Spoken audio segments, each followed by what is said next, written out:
So this is a slightly different method of lesson planning. It kind of encapsulates what kind of goes through my mind when I'm thinking about lesson planning and some of the main key areas that you need to think about. So the lesson that I've chosen to go through is sewage treatment, because it just highlights how you can go and you can really go and step up a potentially dull lesson and make it considerably better. So some of the key things that we need to think about: assessment for learning, pace of your lesson, your behaviour for learning, change of activity throughout, and different lengths of activities. So we start off thinking about your lesson objectives. So I've chosen that students need to know what sewage treatment is, how it's carried out, the difference between primary and secondary treatment, and some of the importance of the stages. Right. The next thing that you need to then go and start considering is how you're going to go and chunk up your lesson. Right. I like to think about it in 5-minute chunks, because if you can have a change of activity every 5 or 10 minutes, it really helps with how you go and sort out your pace, and it really helps with your behaviour for learning, because students don't really have time to get bored and get off task. Before you go and start thinking about the activities to use, it might be worth going and listing some ideas of things that you could do. So in terms of what different literacy activities could you use? What different maths activities could you use within the lesson? What sort of group work could they do? And stuff like that. Just so you've got that information at hand, so it reminds you as you go through. So the way that I went through and planned this out was that I'm going to start off doing a literacy game. Right, the literacy game's going to be based around some key information. They'll play it in pairs, and that will get them going at the start of the lesson. Then I'm going to do some information. So they'll have a sheet of information where they need to go and highlight it. Then they'll need to go and summarise that information. Then we'll move on to doing some sort of modelling activity, followed by them drawing their own diagrams based on that modelling activity. Then from their diagrams, they can do some micro teaching, and from that micro teaching, they can finish off with a 6-mark question during the plenary as a form of AFL. You might notice something else, something really important to think about, is how one activity is going to go and almost lead on from the one before. Right, the next key thing to think about is I like to think about the energy level within the lesson itself.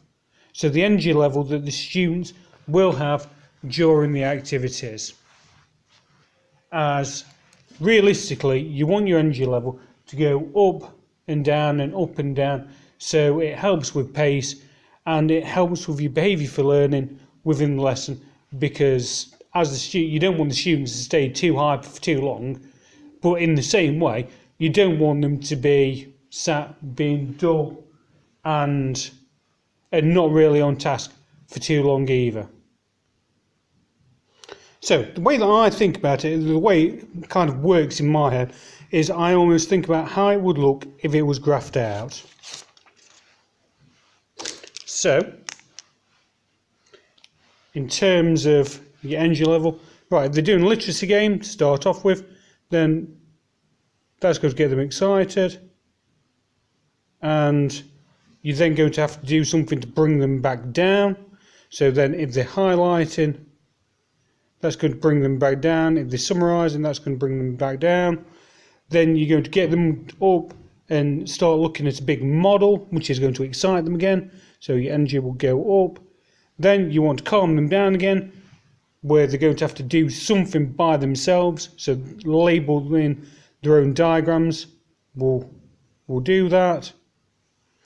Then, because students like interacting with each other, they always like doing a bit of micro teaching, where they go in and explaining the process to each other. So that will raise the energy level back up, and the 6-mark question at the end will just bring it back down again. So they're nice, calm and orderly, in order to exit the lesson.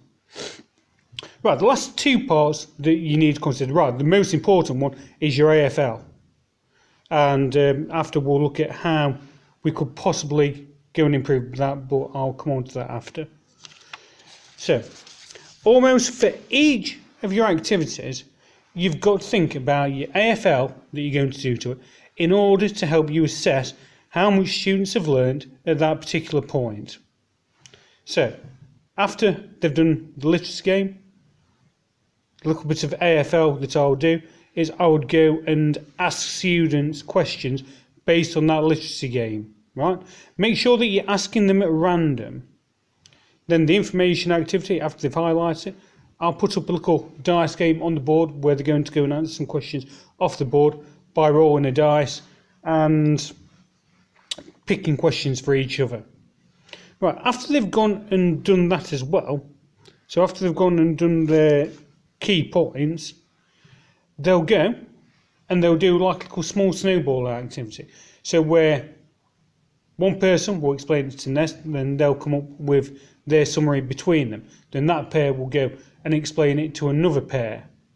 Then, within that four, they'll go and decide on 2 or 3 key points, and you'll go around the room and one group will explain what key points they've come up with and why, followed straight after next. Right, that's another, it's a really, really short activity. It only takes about 5 minutes, but it will allow you to go and assess how much every group, so every student, is actually taken from that key summary that they've gone and made themselves.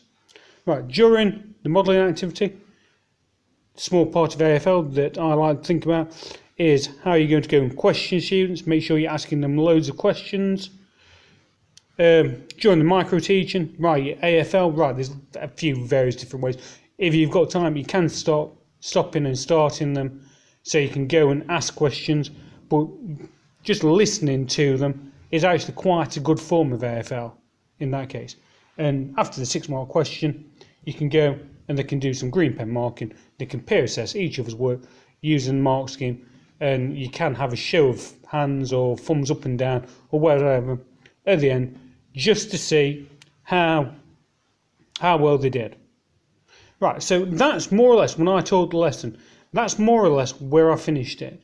However, you've always got to be mindful about how each part could be improved. If you're really looking at stepping that lesson up, if you're really looking at increasing the amount of stretch, increasing the amount of challenge within the lesson, then it's really important to think how it could be improved. So this is almost like evaluating your lesson before you've actually gone and taught it. So during your literacy game, you've just got to be mindful of the pace. When I taught this the first time round, I let that go on for a little bit too long and the pace dropped a bit and students became a little bit off task. You can think about differentiating your questions that you're asking. So you're asking specific students specific questions based on their ability. When they're doing the snowballing activities, right? Rather than you telling one group to go after the next, try and get them trained up so they go one after the next. So they have to physically listen to each other going and talking through. One part when they were doing their own diagrams is that instead of just having information on your sewage treatment model, go and make sure that you've got some questions on it as well that go with each stage, so that students really need to go and think about what they need to include.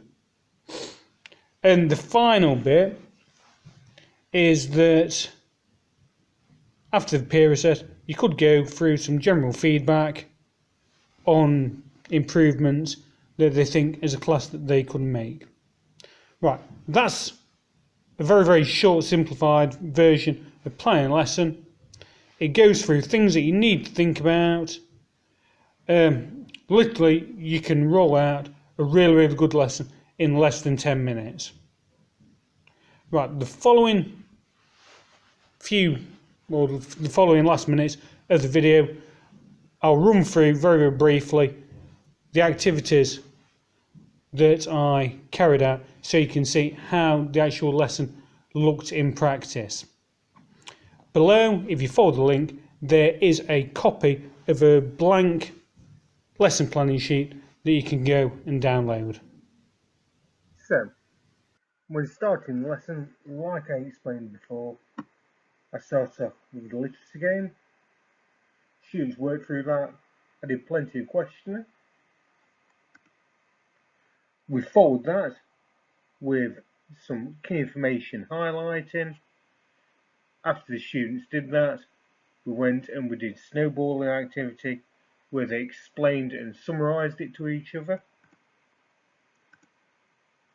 We followed that up by doing a short AFL activity to see how well they understood different parts.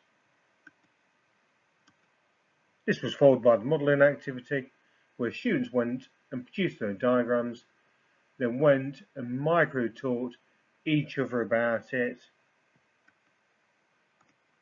And to finish off, I used a 6-mark question as an AFL for the entire lesson to see how much they'd understood in total, and students peer assessed each other.